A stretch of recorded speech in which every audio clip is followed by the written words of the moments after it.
Hello everyone and a very warm welcome to my weekly update. One of the big challenges I think for members right across the country has been rural crime, and it is great to see this really rising up the political agenda.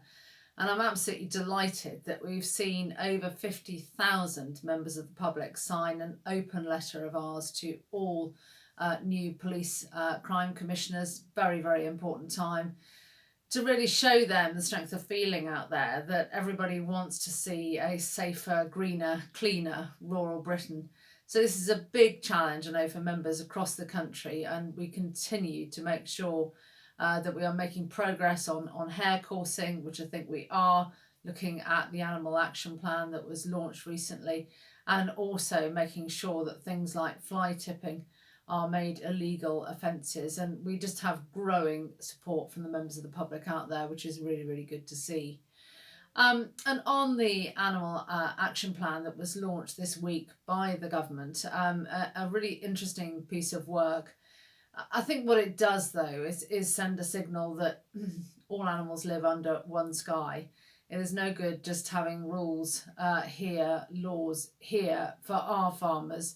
If we're going to have that level of ambition, we must make sure that that applies to other countries where we will be having trading relationships. And in particular, I make reference to the Australian free trade agreement, which is obviously ongoing at the moment, and indeed getting to the critical stages of that negotiation. Here, the animal transport consultation has been very much around restricting journey times, plenty of stops and checks, and making sure that temperature controls are in place, and of course banning live animal exports for slaughter.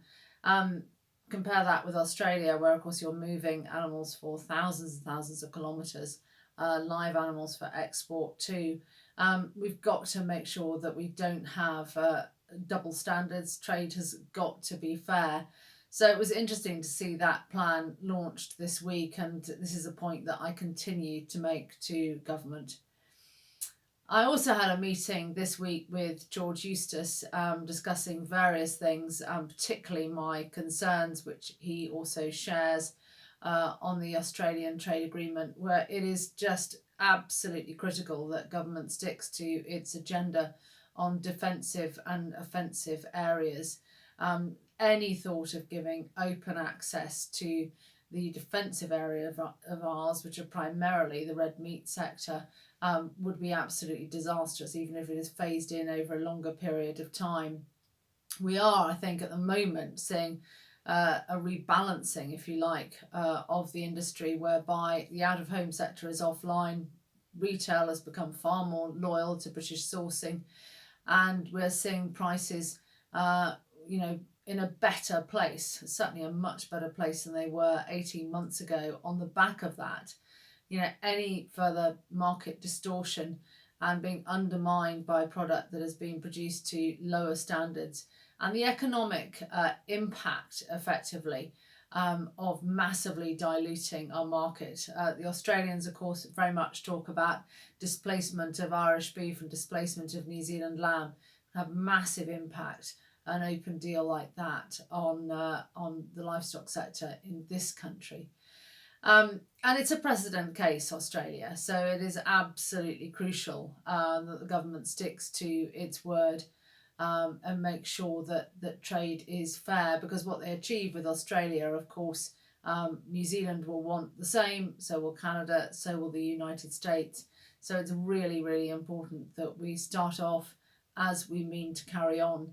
We still await, of course, government's response to the Trade Agricultural Commission report and what the statutory Trade Agricultural Commission will look like. But there is now a legal requirement. So any future FTA, the Australian one included, they will have to have oversight and scrutiny by the Trade Agricultural Commission, and that report will have to be presented to Parliament. We are, of course, the only sector to have that in place. So I'm continually reminded of why it is so important.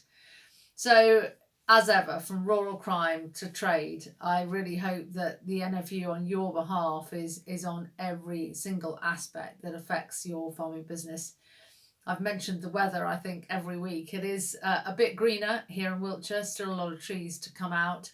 and grass growth painfully slow. And when I speak to farmers across the country, they all tell me the same. And indeed, I know it's much the same after my calls with NFU Scotland. So as ever, as things start to open up, please do look after yourselves. Please do take care. And I really look forward to speaking to you again next week. Many thanks.